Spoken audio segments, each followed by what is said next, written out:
Annyeong, it's Mikey here and welcome back to Mikey Techs. So this is my channel where we go over gaming equipment as well as desk setup, all the different techs that we can actually look at. But today we're coming back with a Hall effect keyboard. Now this is going to be the ATK RS6 Plus, RS6 Ultra Plus actually. And we're going to have to see how this board is actually going to be. I heard that this board had really good sound with the switches, and overall that this board was actually very worth it for the price. So we're going to have to see how this is, compare it with the competitors, and then of course really see where this narrows down. So let's go right into the unboxing, but please make sure to like and subscribe. Now introducing the ATK RS6 Ultra Plus. So ATK sent me out the Ultra version because I really want to try out the specific color, and there's going to be differences between specifically like the color wise and the switches that go into the different versions. So the RS6 Plus versus RS6 Ultra Plus. Now one of the things I felt was the unboxing experience was actually not too bad. I think overall ATK did a great job with the packaging. It actually feels a lot nicer. It's not like budget in terms of the whole packaging. I'd say they actually did a really good job with the whole look of it and the feel, and really does match up with the board and the aesthetics of what you're getting with this board. In terms of the accessories, you do get extra switches. You also get a keycap puller, switch puller, some extra keycaps, and you even get the cable as well, which is a braided cable. Though I do wish they did go with a USB-C to C and adapter, but that's just something that I wish more brands were doing right now. Now in terms of the board itself, so let's take a look. The overall finish is actually going to be a coating. The coating is actually not too bad. I actually expected it to be a little bit worse, but it actually feels pretty decent and smooth overall. This whole mech theme that they're doing really does match up with the design, and I felt they did a lot of work in terms of putting in some details even on the back, even though you're not really looking at it. But let's weigh the board before we go in, and it's going to weigh 1.2 kg.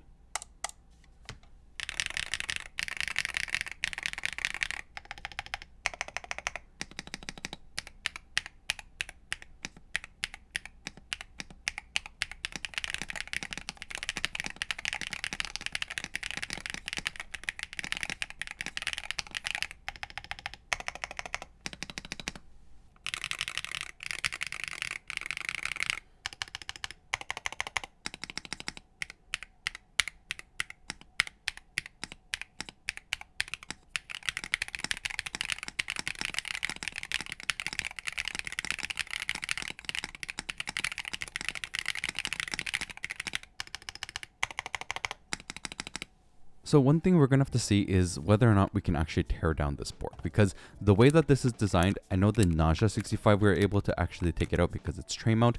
This one we're going to have to make sure if it's tray mounted or not.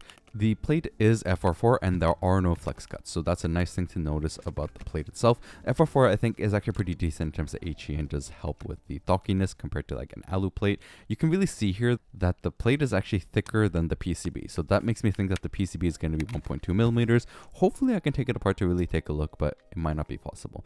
Now I tried to see if it was tray mount. It's not tray mounted and I cannot push it out. So this is a board, again, you cannot modify or take apart, which is quite unfortunate because that is something I would love to see, but there's something I would love to do is remove that part from the spacebar. The overall spacebar sounds really dead on this board, like with the specific silicone padding in there, so we're going to remove it and hear it.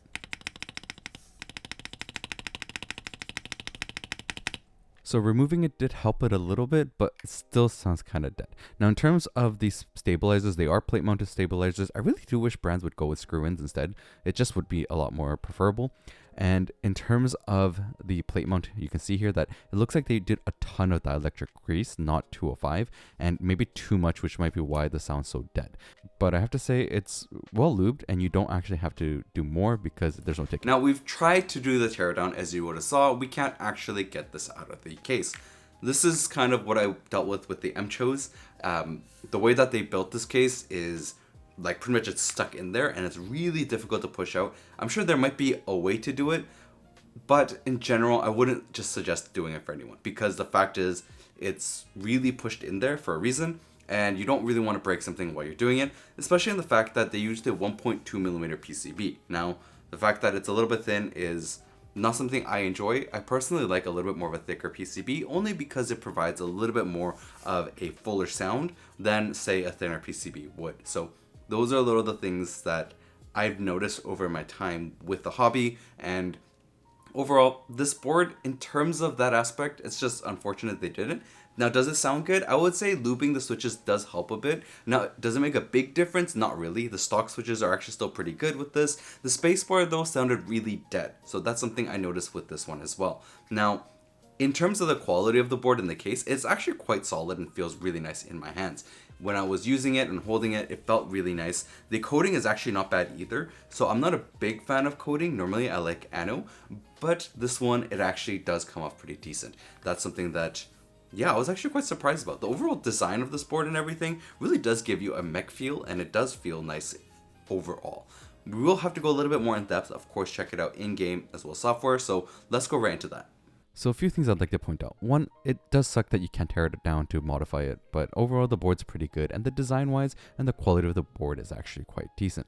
In terms of the spacebar, I really do think you should change that in terms of modifying this board, and the switches are actually quite nice and kind of reminds me of the Gateron Jade Maxes. They are pretty poppy and really thocky at the same time in terms of the board. Now, as you can see here, the stock looping is not amazing, so I do suggest that you can actually do a little bit of looping if you really want to, but overall the stock switches are actually not bad either. I would say that the spacebar might need some, but the rest of the switches you can kind of leave and still use out of the box, which is quite nice, but this is something you can do. And looping the strip springs on the top and bottom do help with a little bit of like the scratch from the spring, and this is the lazy way to do it. Now in terms of the board, you can see here the pricing. The regular RS6 Plus is going to be $109, and then the Ultra version is going to be $130 USD. So there's like a $30 difference, which really comes down to the type of keycaps you're using, the switches you're using, and the board, and then the colors that are available. That's going to be a little bit different in terms of the design. Now, I do think that you don't really have to go with the Ultra version. It's only a little bit of an aesthetic change as well as like the switch change, which I do wish I could have tried the other switches as well just to see what kind of differences there were, but unfortunately I could only try one single board. Now, in terms of the overall performance of this board, you are going to get 8K, high scan rate, and all that. Honestly speaking, all these numbers are amazing to know if you are like a pro gamer and you really want the whole technical specs of it.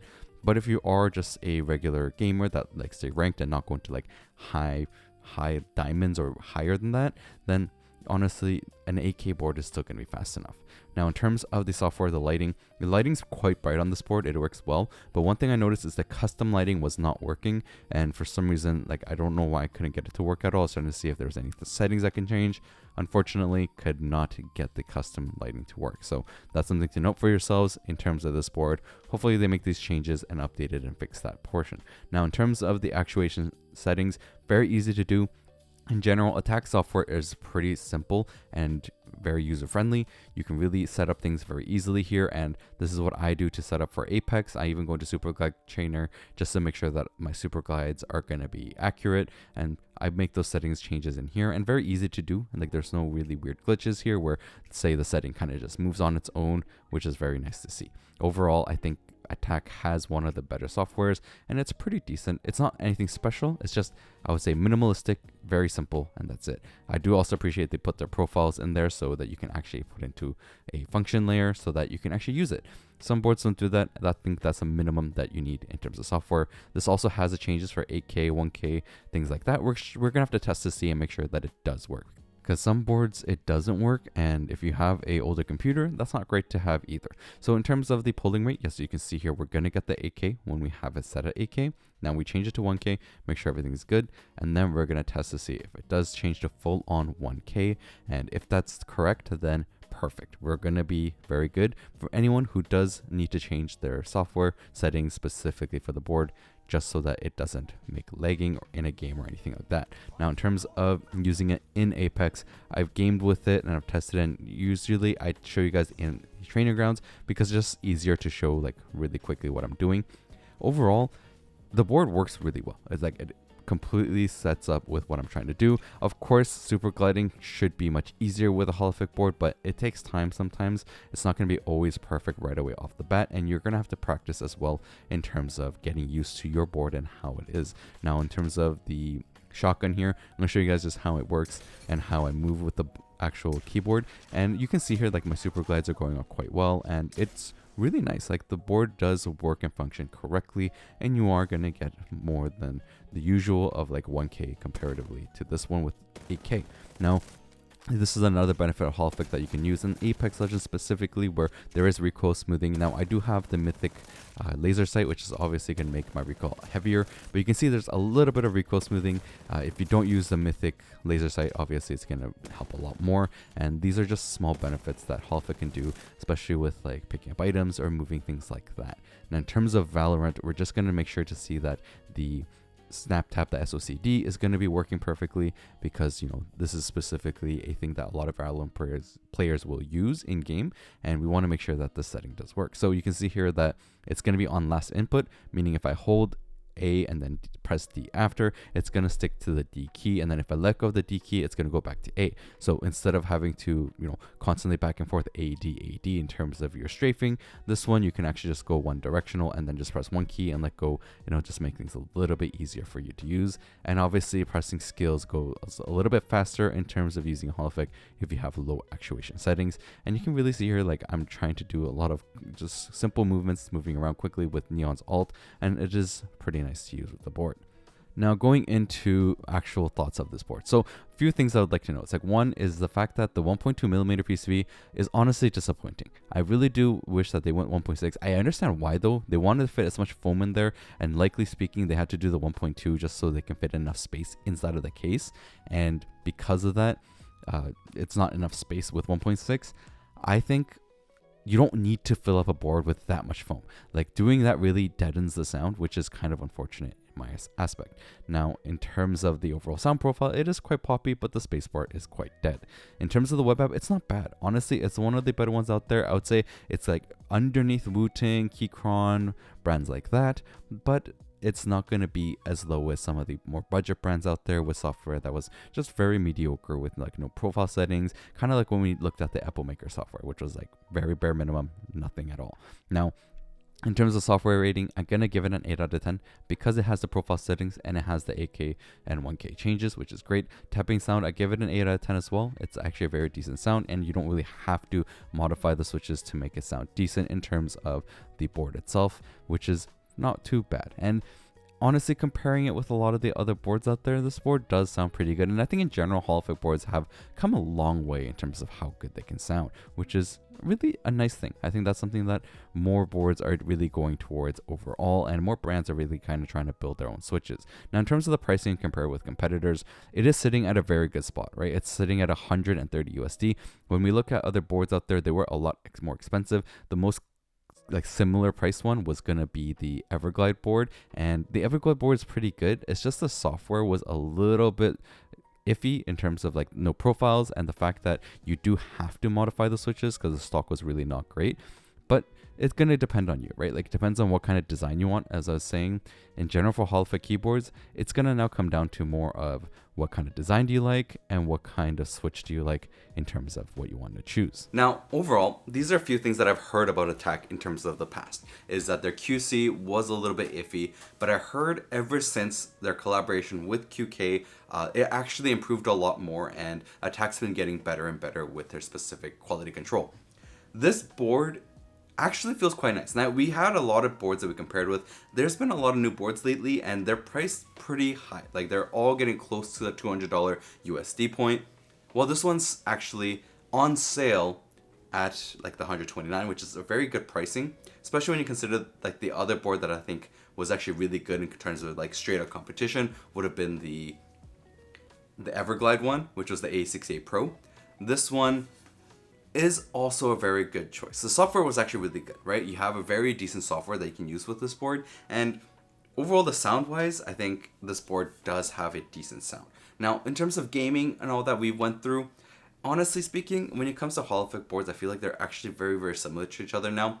Latency wise, at 8K, it's gonna be like small differences, which can be big because, you know, that speed difference is big, but in human reaction time, like for us usual gamers, like casual, ranking, like diamond, it's not going to be that big of a difference. So just keep in mind that for yourselves. I think most of the time it's going to come down to what the board sounds like, what the board is going to be like design wise, and colors that are available, that probably what you're going to be looking for most. So I'll have the links in the description. You can go check it out for yourselves and use code Mikey to also save a little bit of money on the Attack RS6 Ultra. And of course, check out the other videos I got. I'll have to catch you guys next time.